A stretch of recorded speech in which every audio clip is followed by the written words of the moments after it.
Aluva Saint Dominic ദേവാലയത്തിൽ വിശുദ്ധ ഔസേപ്പിതാവിൻ്റെ മരണ തിരുനാളും നേർച്ച സദ്യയും ആഘോഷമായി കൊണ്ടാടി. ആഘോഷമായ തിരുനാൾ പാട്ട് കുർബാനയ്ക്ക് ഫാദർ വിമൽ കല്ലൂക്കാരൻ മുഖ്യ കാർമ്മികനായിരുന്നു. ആലുവ സെന്റ് ഡൊമിനിക് ദേവാലയത്തിൽ വിശുദ്ധ ഔസേപ്പിതാവിൻ്റെ മരണ തിരുനാളിനോടനുബന്ധിച്ച് എല്ലാ വർഷവും നടത്തിവരുന്ന കൂട്ടുനേർച്ച ഈ വർഷവും നടത്തുന്നു.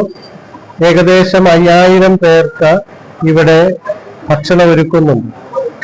ഇതിനാവശ്യമായിട്ടുള്ള പച്ചക്കറികൾ നൽകുന്നത് ഈ ആലുവ മാർക്കറ്റിലെ കച്ചവടക്കാരാണ്. അതുപോലെ ഈ പ്രദേശത്തുള്ള എല്ലാവരുടെയും സഹകരണത്തോടു കൂടിയാണ് ഈ ഊട്ടുനേർച്ച ഇവിടെ ഏറ്റവും ഭംഗിയായി നടത്തി വരിക. രോഗികളായി വീടുകളിൽ കഴിയുന്നവർക്ക് ഈ ഊട്ടുനേർച്ചയുടെ ഭാഗമായിട്ടുള്ള നേർച്ച പൊതികൾ ഭവനത്തിൽ എത്തിച്ച് നൽകുകയും ചെയ്യുന്നു. നാനാജാതി മതസ്ഥരായ ആളുകൾ ഈ ഊട്ടുസദ്യയിൽ പങ്കെടുക്കുന്നു എന്നുള്ളത് ഏറ്റവും ശ്രദ്ധേയമായിട്ടുള്ള കാര്യമാണ്.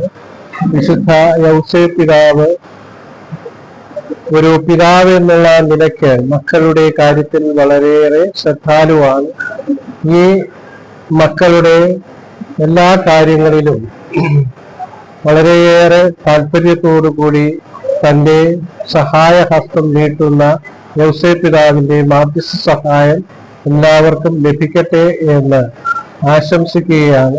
ഇങ്ങനെയുള്ള ഈ ഊട്ടുനേർച്ച നൽകുന്നതിലൂടെ ഈ പ്രദേശത്തെ ആളുകളുടെ കൂട്ടായ്മയും സ്നേഹവും പങ്കാളിത്തവും വർദ്ധിച്ചു വരികയും ചെയ്യുന്നു. 5000-ൽ പരം ആളുകൾ നേർച്ച സദ്യയിൽ പങ്കെടുത്തു. നേർച്ച സദ്യ വെഞ്ചരിപ്പ് വികാരി ഫാദർ ജോസഫ് കരുമത്തി നിർവഹിച്ചു. സഹവികാരി ഫാദർ അതുൽ മാളിയേക്കൽ, കൈക്കാരന്മാരായ വിൻസെന്റ് തോട്ടത്തിൽ, ഫ്രാൻസിസ് തോമസ്, ഇടവക വൈസ് ചെയർമാൻ ഡൊമിനിക് കാവുങ്കൽ, തിരുനാൾ കൺവീനർ ജോർജ് കോട്ടൂരാൻ, ഇടവക കേന്ദ്ര കമ്മിറ്റി ഭാരവാഹികളായ Dalia Benson, Varghese Kachappilly, parish council secretary Paul Payyappilly തുടങ്ങിയവർ തിരുനാൾ ആഘോഷങ്ങൾക്ക് നേതൃത്വം നൽകി. ആലുവ ലൈവ് ന്യൂസിനു വേണ്ടി സിദ്ദീഖ് കാരക്കാടിനൊപ്പം സനൂപ് കളമശ്ശേരി.